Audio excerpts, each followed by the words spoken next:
আমরা তো এত ছোট রাষ্ট্র হওয়ার পরেও লক্ষ লক্ষ রোহিঙ্গাকে জায়গা দিয়েছিলাম, তাই নাই? আমাদের ভাইরা 10 টাকা 5 টাকা 20 টাকা করে তুলে ওদেরকে খাইয়েছে, ত্রাণ দিয়েছে, সরকার সহযোগিতা করেছে, বিভিন্ন এনজিও কাজ করেছে, করে নাই? আর তোমরা এত বড় বড় মুসলিম কান্ট্রি আমাদের ভাইদেরকে জায়গা দিতে পারলো না? তোমরা ওদেরকে এই অবরুদ্ধ একটা জায়গায় 22 লক্ষ মানুষকে বোমের খোরা খাওয়ার জন্য ছেড়ে দিলা।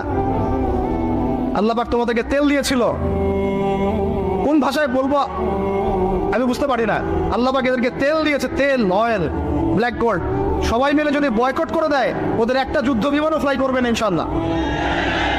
তেল ছাড়া কিচ্ছু করতে পারবে না ওরা।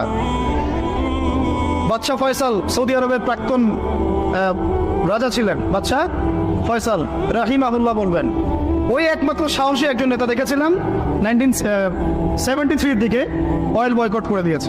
তেল দিব না, যা কি করার কর, যা।